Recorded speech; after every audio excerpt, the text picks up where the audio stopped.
Buenos días, iglesia. Una vez más deseo que se encuentren muy bien en cada una de sus casitas. Y bueno, hoy vamos a continuar con nuestra serie evaluando a nuestra iglesia a la luz de, en este caso, a la luz de Pérgamo. Ya hemos hablado del mensaje que Cristo escribe a la iglesia de Éfeso. También vimos hace 15 días el mensaje a la iglesia de Esmirna. Hoy vamos a ver el mensaje de Cristo a la iglesia de Pérgamo. Y es mi deseo que Dios nos desafíe por medio de esta palabra. Vamos a estar mirando el capítulo 2 de Apocalipsis, versículo 12. Abre tu Biblia en Apocalipsis capítulo 2, versículo 12. Y dice así. Bueno, antes de leer la escritura quiero que pensemos en el orden o en algunos puntos importantes que vamos a hablar durante el desarrollo de esta carta. En primer lugar, nos vamos a encontrar con un saludo. Luego vamos a ir a un elogio que Cristo hace a esta iglesia. Pero después nos vamos a una acusación que está haciendo Cristo a la iglesia. Y finalmente a una exhortación, ¿verdad? Un llamado. Y al final vamos a contemplar algunas aplicaciones para nuestras vidas, pero también para nuestra iglesia. Vamos a Apocalipsis capítulo 2, versículo 12 y nos dice: escribe al ángel de la iglesia en Pérgamo, el que tiene la espada aguda de dos filos, dice esto. Ahora sabemos ya por lo que hemos explicado en antiguas enseñanzas, ¿verdad? Que al ángel se refiere al obispo, al pastor, al encargado de esta iglesia. Y nos dice a la iglesia en Pérgamo. Ahora no se tiene nada de información acerca de esta iglesia. Nomás hasta aquí, hasta el capítulo 2 de Apocalipsis, es que vemos que se habla de Pérgamo. Pero sí tenemos mucha información acerca de la ciudad de Pérgamo. Es una ciudad importante, tal vez la más importante de Asia Menor. Era una ciudad que estaba aliada en todo el tema relacionado con la milicia, con el Imperio Romano. Bueno, de hecho fue la base o la sede política del Imperio Romano. Su majestuosa arquitectura y su gran hermosura e imponente la hacían la ciudad más importante de Asia Menor. Ahora, hay algo interesante y es que Pérgamo poseía tal vez la biblioteca o una de las bibliotecas más grandes del mundo en esta época, con más de 200 títulos en pergaminos. De hecho, se dice que el término o el nombre de pergaminos proviene de la ciudad de Pérgamo, ¿verdad? Pero lo que más hacía famosa esta ciudad, lo que más la hacía importante, es que era el mejor o el más importante centro religioso de la época. Ninguna otra ciudad tenía tanto trasfondo religioso como lo tenía esta ciudad. También habían escuelas de capacitación para sacerdotes paganos. Y vemos diversos y una cantidad de templos en esta ciudad dedicados al dios Zeus, a la diosa Atenea, al dios Dionisio y especialmente a Esculapio, el dios de la medicina. Esta ciudad era muy conocida por su inmoralidad, por su religiosidad, por su idolatría. Y uno podría pensar cuando ve esto y dice: wow, qué tremendo esto. Pero esto nos aleja de lo que experimentamos hoy día. Y también vivimos en un contexto de idolatría, ¿verdad? Y de inmoralidad. La ciudad se convierte en el centro que rinde culto al emperador. Una ciudad importante, ninguna otra ciudad rendía culto a su emperador. De hecho, esta ciudad es la primera y la única que edifica un templo para su emperador, el César. Las personas tenían que rendirse al César, tenían que rendir culto al César, tenían que adorarle, tenían que postrarse ante el César y reconocer que él era el Señor. Pero vamos a ver más adelante en los elogios que Jesús está reconociendo que a pesar de que vivían en este contexto, los cristianos se mantenieron fieles, no al nombre del César, sino al nombre del Señor. Entonces, Pérgamo era la capital de Asia Menor, era la ciudad del gobierno del Imperio Romano. Ahora, negarse a rendir culto al emperador era considerado como un acto impío y de rebeldía contra el imperio romano. Era un tema serio. Y en esta ciudad es que a nuestro Dios le place plantar una iglesia en su nombre. Y años después va a enviar una carta tan importante como la que estamos leyendo y estudiando en esta mañana. Ahora, el Señor Jesús se presenta con la siguiente descripción. El que tiene la espada aguda de dos filos dice esto. Y es el mismo término que utiliza el apóstol Juan, quien escribe el libro de Apocalipsis, ¿verdad? Gracias a la revelación que le fue dada. Es el mismo término que él escribe en el capítulo 1, versículo 16. Y lo que quiere decir, bueno, sabemos que la palabra que sale de su boca no es una espada literalmente, pero es la palabra de Dios, ¿verdad? Como la máxima autoridad. Él es el Señor Jesucristo, el que tiene el poder de la espada. No es el imperio romano, no es el emperador, es Él. Él tiene el derecho para juzgar a los que de verdad son impíos. Ahora, nuevamente repito, ese término es usado en el capítulo 1, versículo 16. Y está hablando del Señor como aquel que tiene la potestad de castigar y de destruir a sus enemigos. Por esto, la espada es una espada aguda, afilada, de doble filo, diseñada para matar y traspasar fácilmente a un enemigo. Ahora, interesante que estos hermanos iban a recibir el mensaje de parte del que tiene la espada aguda. No una espada cualquiera. El Señor de señores tiene la espada aguda de dos filos, la verdadera espada del juicio. Entonces, este mensaje lo recibieron de aquel que tiene el poder para juzgar y castigar a todo aquel que desobedece y que se considera impío. Ahora, ellos tienen que entender que Él tiene el poder final, que Él tiene la última palabra, que aquí el poder del imperio romano y el poder del emperador no son nada ante el poder del Dios soberano, del Señor de señores, de aquel que lo gobierna todo. Y como vimos en Éfeso y en Esmirna, esa es una descripción intencional conforme al contexto y a la situación que está experimentando la iglesia. No es que Jesús se presenta aquí como el que tiene la espada solo porque es un saludo más, una descripción más. No, es intencional, de acuerdo al contexto que está viviendo esta iglesia.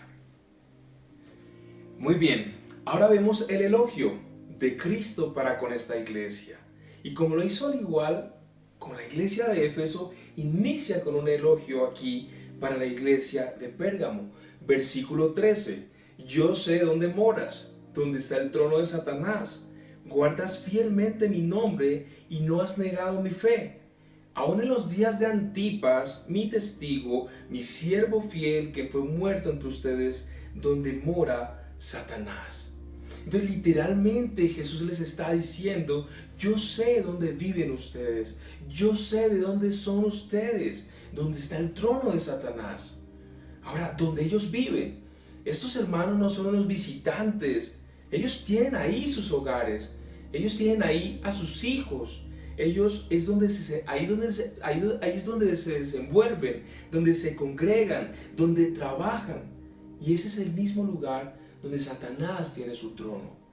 Y se ha hablado mucho acerca de por qué se habla de Pérgamo como la ciudad en cuya ciudad está el trono de Satanás. Y bueno, pues se piensa que por la cantidad de idolatría, ¿verdad? Y de dioses paganos a los cuales se les rendía culto, era se considera una razón por la cual es el trono de Satanás, ¿verdad? Por todo el ocultismo, ¿verdad? Y toda la inmoralidad que se vive o que se vivía en este lugar. Entonces vemos que Pérgamo era el asiento del imperio romano, el trono de Satanás, y el Señor conoce, Cristo sabe que ellos viven en ese contexto, que en ese lugar donde gobierna Satanás, donde tiene la autoridad Satanás. Pero ¿sabes también qué conoce Jesús de ellos? que ellos guardan su nombre y no han negado su fe. Literalmente, ellos retienen fielmente el nombre del Señor, en un contexto en el cual se les obliga a ser fieles y leales al nombre de César. Ellos están siendo fieles y reteniendo y guardando el nombre de nuestro Señor Jesucristo. Cuando la Biblia habla del nombre de una persona, se usa para definir su carácter. Ellos están viviendo donde Satanás tiene su trono.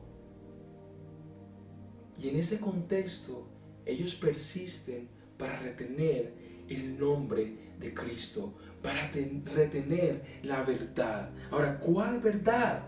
Que Jesús, nuestro Señor, es el Señor. Y algo que caracteriza a Jesús en la Escritura es que Él es el Señor, Él es el único Señor, Él es el que gobierna todo el universo, el único digno de adoración. Entonces aquí vemos que esta gente está siendo atacada, está siendo perseguida, ¿verdad? Para que negaran su fe, para que se rindieran al César, para que dijeran César es el Señor. Pero no. Ellos en ningún momento dudaron, sino que perseveraron y se mantuvieron fieles para el nombre del Señor. Además, dice el texto que ellos en ningún momento negaron su fe en el Señor Jesucristo. Y es algo por lo cual Cristo les elogia en esta carta, ¿verdad? Porque no han apostatado, porque no se han apartado, porque en medio de la dificultad, de la persecución, de la prueba, ellos están aferrándose a la fe en Cristo. Se mantienen teniendo una doctrina bíblica acerca de su persona y acerca de su obra. Y aquí también Jesucristo les recuerda al mártir Antipas. Probablemente, o algunos dicen, que era el obispo de esta iglesia, el primer mártir de esta ciudad, fue el primer mártir de Pérgamo. Ellos siguen confesando a Cristo a pesar de haber visto morir a un siervo fiel, a un hombre como ellos que seguía a Cristo en la ciudad donde mora Satanás, y aún así perseveraron en su fe. Y esto es lo que Cristo conoce de ellos. Nos encontramos con la acusación, versículo 14 y versículo 15. Pero tengo unas pocas cosas contra ti, porque tienes ahí a los que mantienen la doctrina de Balaam, que enseñaba a Balac a poner tropiezo ante los israelitas, a comer cosas sacrificadas a los ídolos y a cometer actos inmorales. Así tú también tienes algunos de la misma manera que mantienen la doctrina de los nicolaitas. Entonces, aquí Jesús está acusando de permitir tener entre ellos a los nicolaitas, que eran iguales a los que siguen la doctrina de Balaam. Eso está en el Antiguo Testamento y ahorita vamos a hablar un poquito más. Entonces, los juzga por tener en medio de ellos a los nicolaitas, los cuales enseñaban las mismas cosas que Balaam enseñaba a los hijos de Israel, o en los cuales les indujo y fue de influencia para ellos. Y esos falsos maestros están intentando confundir a la iglesia, a los fieles, a los que están allí reteniendo el nombre de Cristo. Ahora, ¿cuál era el error de la doctrina de Balaam? Bueno, eso está registrado entre los capítulos 22, 23 y 24 del libro de Números, y también el capítulo 25. Pero Jesús se está refiriendo aquí al momento en la historia de Israel cuando cuando el rey de Moab, una nación enemiga, contrató al profeta Balaam para destruir, para hacer daño al pueblo de Israel, maldiciéndolo.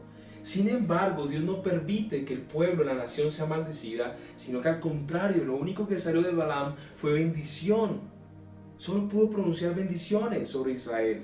Y esto frustró mucho al rey de Moab, ¿verdad? Pero Balaam y los moabitas encontraron una forma para llevar a cabo los planes que tenían de hacer caer y resbalar al pueblo de Israel.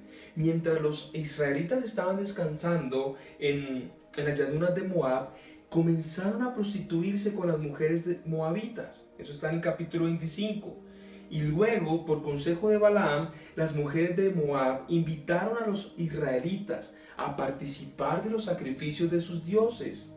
Los israelitas comían delante de esos dioses y se inclinaban a adorarlos. ¡Wow! Pero tenemos a un Dios celoso, ¿verdad? Que no tolera el pecado, que no se iba a quedar de brazos cruzados, y vemos que de inmediato, como resultado de esto, Dios envió una plaga que mató a 24,000 israelitas. Y este es el incidente al cual Jesús se está refiriendo en el capítulo 2, versículos 13 y 14 de Apocalipsis, ¿verdad? Enseñando a Balac a poner tropiezo a los israelitas, incitándolos a comer alimentos sacrificados a los ídolos y a cometer inmoralidad sexual. Y ahora en este contexto, Jesús plantea que hay unos cristianos en Pérgamo que están yendo por el mismo camino, por esa doctrina, se aferraban a la doctrina de Balaam. Y evidentemente es claro que algunos cristianos en Pérgamo tomaban parte de los festivales paganos, de lo que hacían que no honraban a Dios, donde comían alimentos sacrificados a los ídolos y también incurrían en prácticas y conductas de inmoralidad sexual. Ahora tengamos en cuenta que para encajar en la sociedad y ganarse la vida, los ciudadanos de Pérgamo tenían que sí o sí rendir homenaje a las deidades que se relacionaban con esos gremios.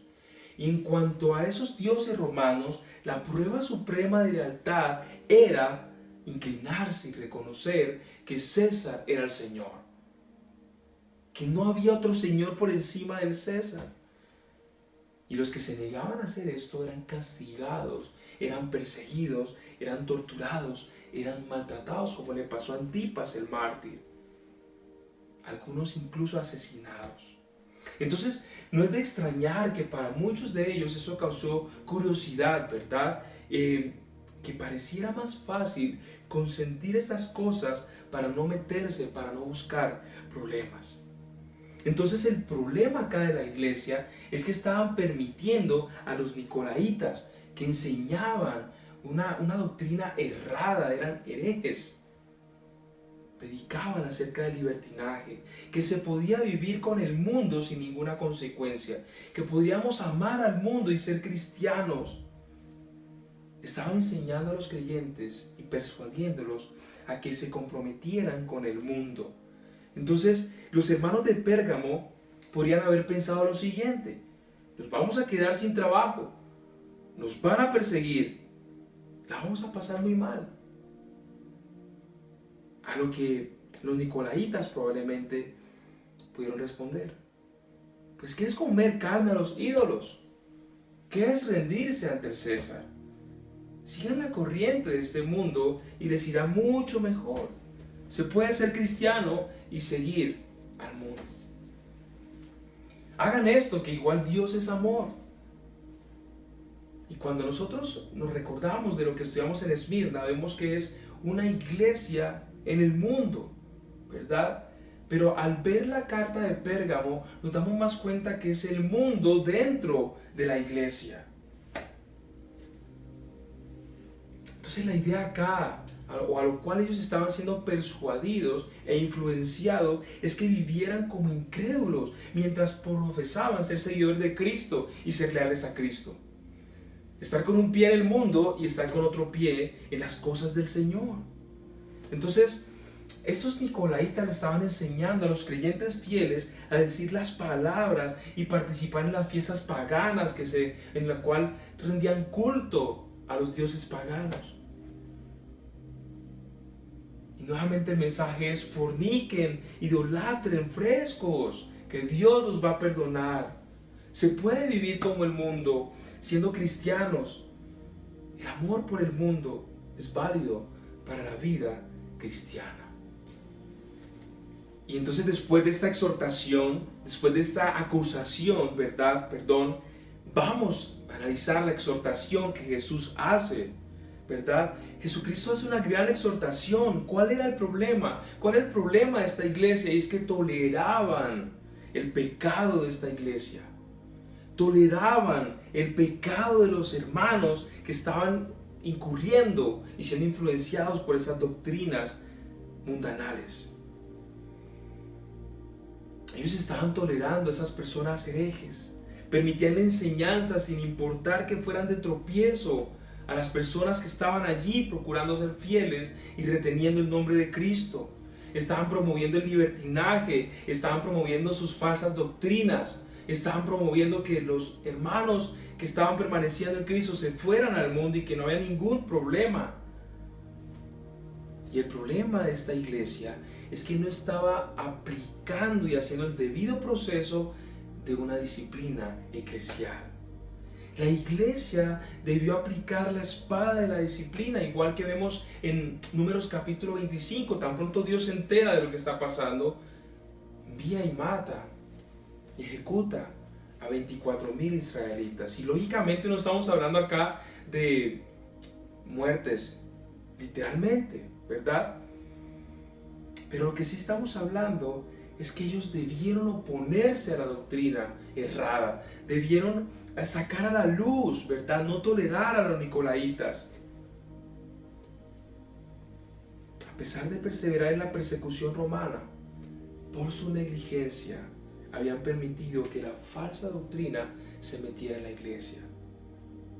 Qué loco esto, ¿verdad? Perseveran en la persecución romana, soportan, aguardan, se mantienen fieles, pero no son capaces de denunciar ni de sacar a la luz el pecado de los nicolaitas, permitiendo y tolerando que ellos sean de tropiezo para muchos en la congregación. Ahora, ¿qué es lo que debían hacer ellos?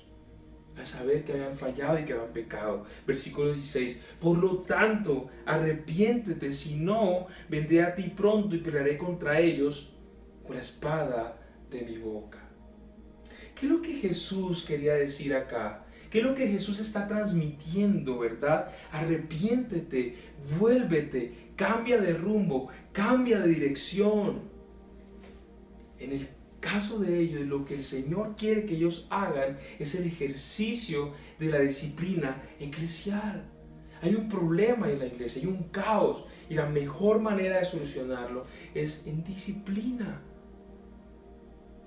El deber de esos creyentes era oponerse a las falsas doctrinas, a lo que ellos estaban diciendo. Tenían que exponerlos, tenían que señalarlos.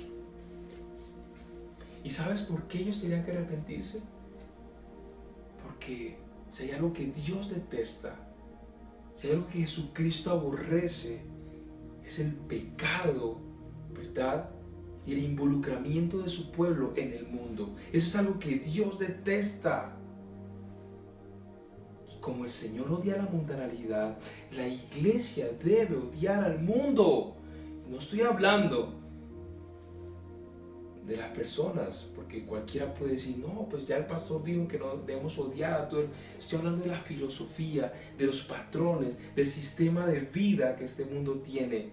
El creyente está llamado a odiar lo que Dios odia, a aborrecer lo que Dios odia. Entonces su deber al haber pecado es arrepentirse. Y si no lo hacen, entonces mira, el Señor va a tomar cartas en el asunto. El Señor se va a personar de esa situación. Él vendrá a ellos como iglesia local, no para destruirlos, sino para hacer una guerra contra los nicolaitas y los practicantes de esta doctrina. Él mismo tomaría el asunto en sus manos. Él mismo le daría la solución a este problema.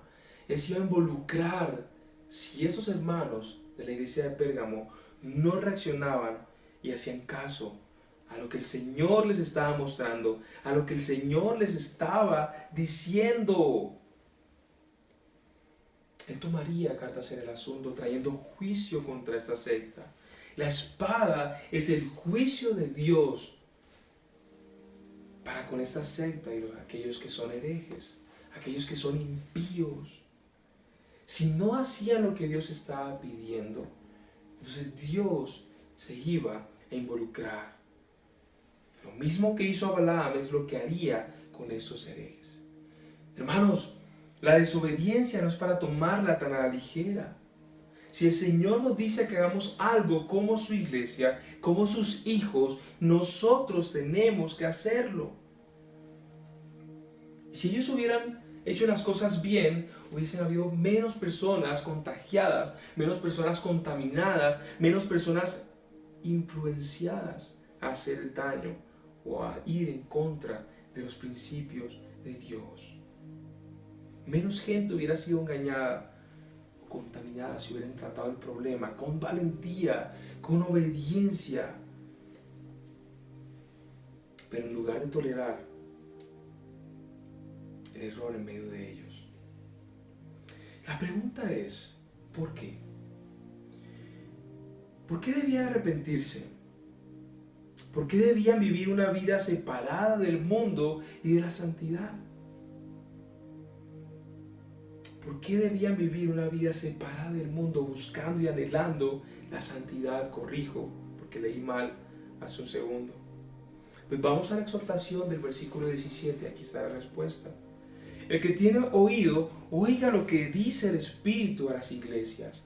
Al vencedor le daré el maná escondido y le daré una piedrecita blanca y grabado en la piedrecita un nombre nuevo, el cual nadie conoce sino aquel que lo recibe. Entonces vemos que acá Jesucristo promete dos cosas. En primer lugar, darle de comer al maná escondido. ¿Cuál es ese maná escondido? Pues se refiere al alimento espiritual que reciben aquellos creyentes, aquellos que tienen a Jesús como su Señor.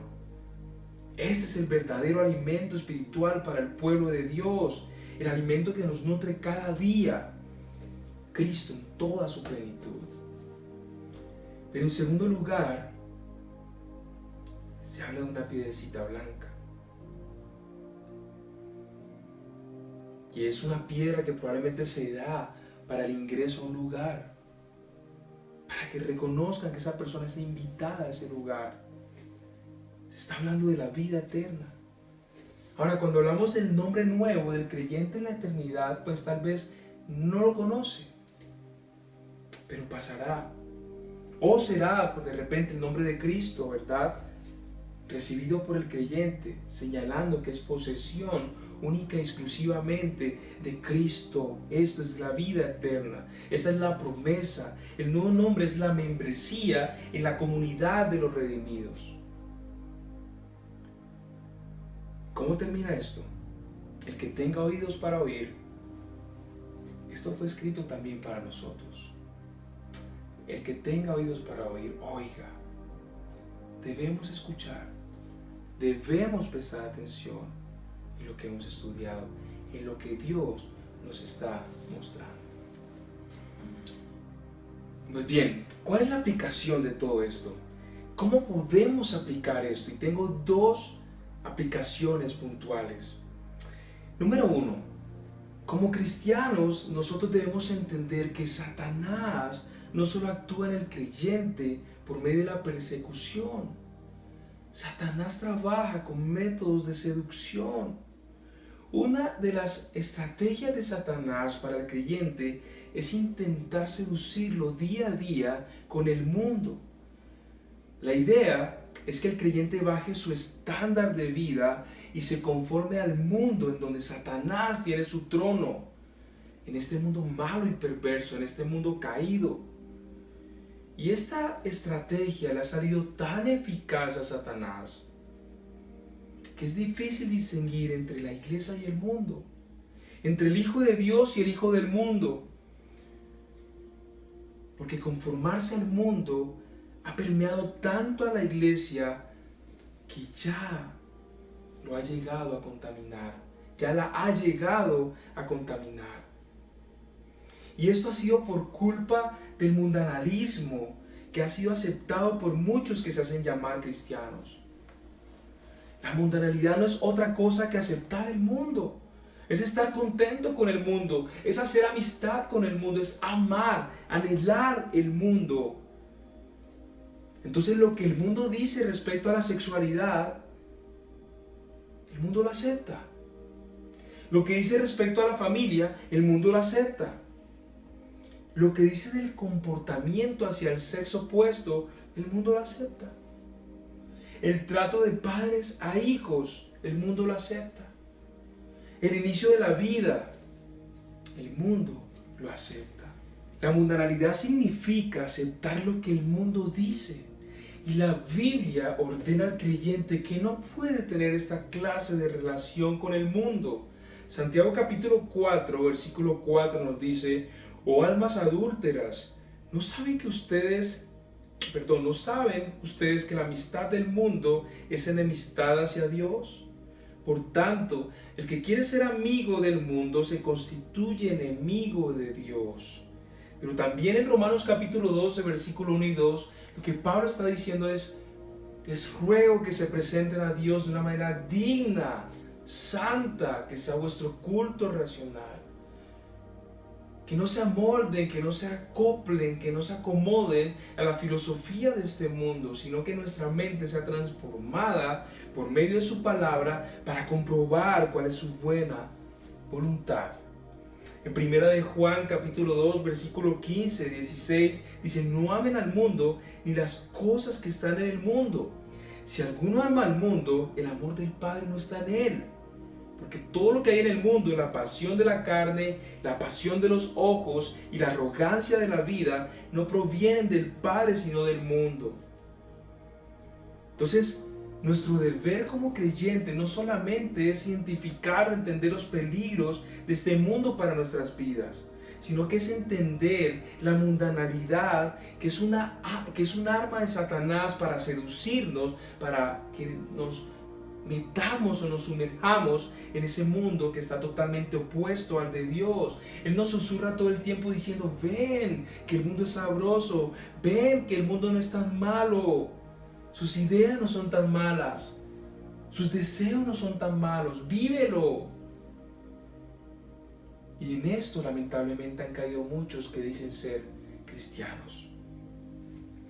El mundo tiene una idea, hermanos, de cómo vestir, de cómo comportarse, cómo se debe hablar, cómo se debe obtener una relación. El mundo tiene una idea de lo que es la sexualidad, qué es lo que podemos hacer con nuestros cuerpos. Y es lo que Satanás quiere que el cristiano haga, y es lo que el cristiano caiga, que termine siendo influenciado por el mundo en esas diferentes áreas y fases de su vida. Pero hacer esto, o tomar y abrazar esto, automáticamente le convierte en un enemigo de Dios. Vivir como el mundo, pensar como el mundo, desear como el mundo, esto es conformarse a este siglo, esto es acomodarse a este mundo, y esto es lo que el cristiano no debe hacer. Esto es lo que tú y yo debemos que evitar a toda costa, ¿verdad? Nosotros, en vez de esto, debemos vivir para Dios, debemos obedecer a Dios, debemos dar gloria a su nombre. Cuando preferimos hacer las cosas a nuestra manera, no a la de Dios, o a la que Dios ha establecido, o al plan de Dios, esto es mundanalidad.